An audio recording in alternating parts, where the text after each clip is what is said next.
galerinha do YouTube, tudo bem com vocês? Começando mais um vídeo aqui no nosso canal e hoje a gente vai resolver alguns exercícios para fixar o conteúdo da última aula de frações. Mas antes de tudo, não esquece de curtir esse vídeo, comentar e compartilhar com seus amigos, mas sem mais delongas, bora para esse vídeo. Bom, primeira questão que a gente tem aqui, pessoal, é escreva as frações abaixo por extenso. A gente trabalhou isso na última aula, como que é a leitura de uma fração, e a gente vai fazer aqui agora. A primeira fração que a gente tem aqui, pessoal, é o 1 como numerador e o 5 como denominador. Quando eu tenho esse caso, o que eu faço? Entra no primeiro caso que a gente viu lá, dos denominadores menores do que 10. Quando é 5, pessoal, como é que eu vou ler? Eu vou ler quinto, ok? E o numerador eu leio sempre na forma cardinal, ok? Sempre o que vai mudar é o denominador, ok? Então, vai ficar 1/5, ok? Letra B aqui, pessoal, o 8 é do denominador. Quando isso acontece, como que a gente faz? Então, vamos colocar aqui, ó, 3 e o 8 embaixo. Como é que eu vou ler isso, pessoal? 3 normal e o 8 eu vou chamar de oitavos. Próxima letra, pessoal, quando eu tenho o 20, como é que eu vou ler aqui, pessoal? Vamos colocar aqui o 7 e o 20. Entra no segundo caso que a gente entrou, quando a gente tem os denominadores maiores do que 10. Eu posso escrever eles normal, ó, na forma cardinal, 7, 20, só que no final eu tenho que pôr avos, ok? Então, eu posso escrever dessa forma, ou eu posso escrever, pessoal, 7 vigésimos. Então, eu posso ler dessas duas formas aqui, ok? Letra D, pessoal, 100. Entra no terceiro caso que a gente viu lá, quando a gente tem denominadores 10, 100, 1000, 10.000. Então, como é que a gente vai fazer aqui, pessoal?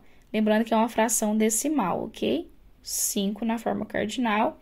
E quando for 100, eu chamo de centésimos. Então, vai ficar 5 centésimos. Na letra E, pessoal, eu tenho 1000.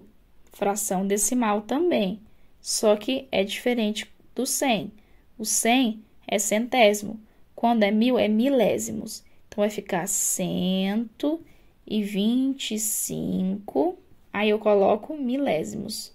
Então, essa que fica a forma por extenso, ok? A leitura dessa fração. Vamos partir para a próxima questão que está pedindo para a gente calcular aqui, que entra no formato que a gente estava fazendo nos outros exercícios de fração ali, na aula que a gente teve. Basta eu colocar aqui, ó, 1/3 de 42, como é que vai funcionar? Eu vou multiplicar aqui e divido depois, ok? Só que 42 vezes 1 continua sendo 42, então vai ficar 42 sobre 3. Quanto que dá isso? Dá 14. Vamos agora, pessoal, para 4/5 de 65. Põe aqui 4/5 de 65, que vai dar aqui, ó, eu multiplico aqui e depois divido, ok? Então, 4 vezes 65 dividido por 5. 4 vezes 5 dá quanto?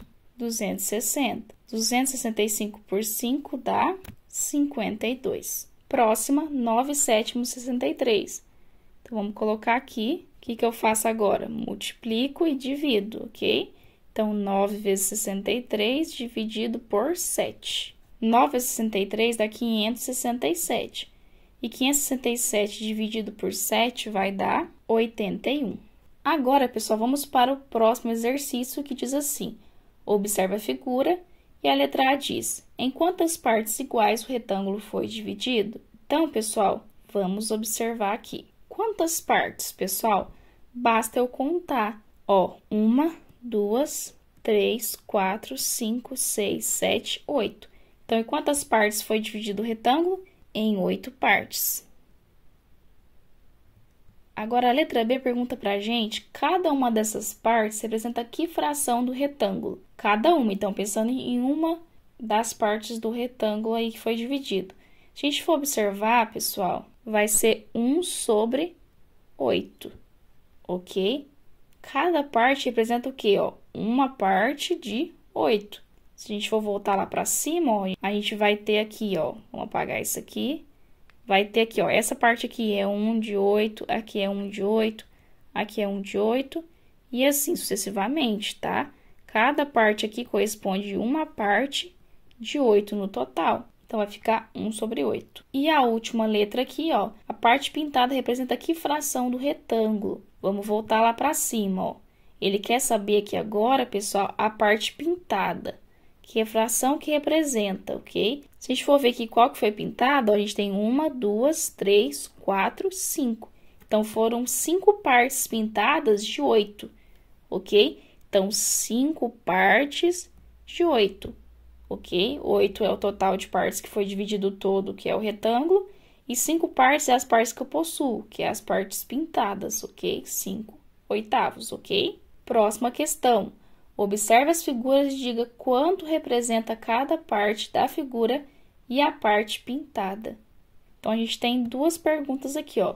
Quanto representa cada parte da figura e a parte pintada? Então, a gente tem a primeira resposta e depois a segunda, né? Que está dividida em duas partes. Se a gente for ver aqui, esse círculo foi dividido em quantas partes? 1, 2, 3, 4, 5, 6, 7, 8, 9, 10, 11, 12. Ok? Então, quanto representa cada parte da figura, pessoal? 1 dozeavos, ok? Cada uma dessas partes que foi dividido corresponde a uma parte de 12, ok? Uma parte de 12 e assim sucessivamente, ok? E a segunda coisa que ele quer saber, a parte pintada. Como que a gente representa, pessoal? Basta a gente contar, ó. 1, 2, 3, 4, 5, 6, 7, 8, 9. 9. Então, eu possuí 9 partes de 12, ok? Ou eu posso colocar aqui 3 quartos. Depois eu vou explicar melhor por que é isso em outros vídeos. Agora, essa aqui, pessoal, essa figura aqui foi dividida em quantas partes? 1, 2, 3, 4, 5, 6. Então, aqui, pessoal, cada parte representa uma parte de 6, ok? Então, aqui sempre vai ser, ó, uma de 6, aqui uma de 6, e assim sucessivamente.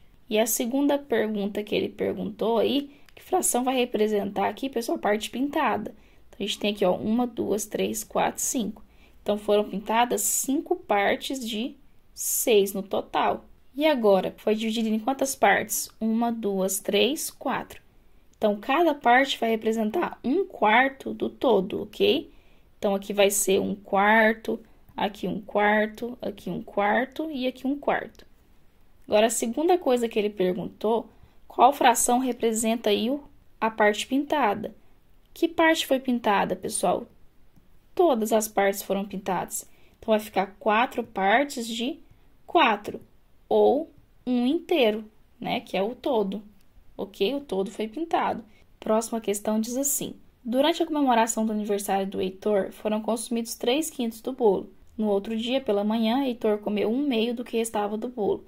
Sendo assim, a fração que representa a quantidade de bolo que ainda resta é... Vamos pensar num desenho aqui para representar um bolo, para mim poder explicar melhor para vocês. Então, foi dividido aqui em 5 partes, né? E aí, aqui ele fala, pessoal, que ele consumiu, ó, 3/5 do bolo, tá? Então, se foi dividido em 5 partes aqui, vamos pensar aqui, pessoal, que ele consumiu primeiramente, ó, 3/5 do bolo. Então, peguei um retângulo para representar o bolo aqui, né? E a gente dividiu em 5 partes, que é o denominador aqui. E aí, ele comeu 3 partes dessas 5. Então, aqui, ó, 1, 2, 3. O que sobrou aqui, pessoal, do bolo? Sobrou 2 partes de 5. Então, sobrou aqui da primeira vez. Agora, depois, ele comeu, pessoal, de novo. Ele comeu 1/2 do que restava do bolo. Então, se restou 2/5, qual que é a metade de 2 aqui, pessoal? É 1, não é? Então, vamos supor que ele comeu aqui, ó, essa parte aqui. E sobrou o quê? Sobrou essa partezinha aqui, pessoal. Então, o que vai sobrar da segunda vez, pessoal? Vai sobrar 1/5, que é justamente o que ele queria saber aqui, não era? Porque ele falou que, ó, a fração que representa a quantidade que ainda resta no final. O que restou aqui no final, pessoal? Sobrou 1/5 do bolo. Próxima questão diz assim.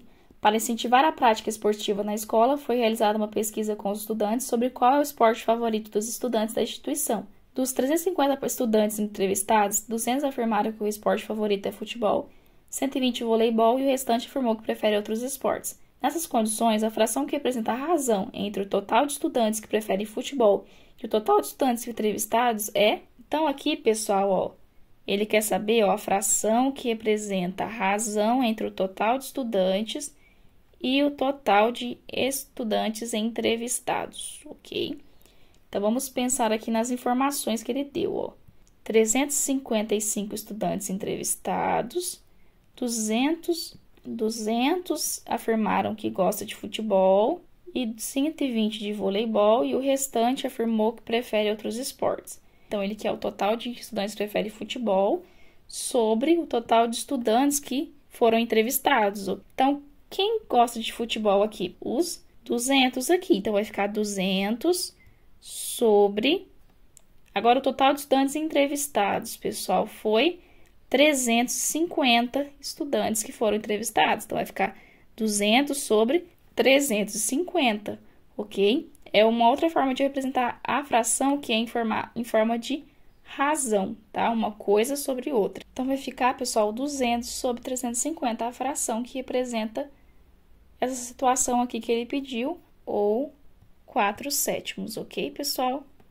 Então, essas é a razão que representa esse total de estudantes que preferem futebol sobre total de estudantes entrevistados. Última questão para a gente poder finalizar a aula diz assim: uma sala de aula possui 24 alunos, sendo que 8 são meninas e 16 são meninos. A fração que representa a quantidade de meninas em relação ao todo é... Então, aqui, pessoal, ele quer a fração que vai representar a quantidade de meninas em relação ao todo. A gente tem as informações aqui, pessoal, que no total a gente tem 24 alunos e a gente tem 8 meninas e 16 meninos. E aqui, pessoal, ele quer as meninas em relação ao todo. Quantas meninas a gente tem, pessoal? A gente tem 8 meninas, então 8 sobre... E aqui a gente tem 24 alunos no total, então 24. Toda vez que pergunta fração desse tipo, igual a da anterior e agora, fala a fração que representa e vai falar depois, ó, tipo, quantidade de meninas em relação ao todo. A gente segue essa ordem. O que fala primeiro fica no numerador e o que fala depois fica no denominador. Tá? Sempre lembrar disso, ok? Não podemos inverter a ordem. É meninas em relação ao total. Então, vai ficar 8 sobre 24 ou vai ficar 1 sobre 3, ok? 1/3, tá? Então, essa é a fração que a gente representa aí a quantidade de meninas em relação ao todo. E é isso, pessoal. Espero que vocês tenham gostado desse vídeo.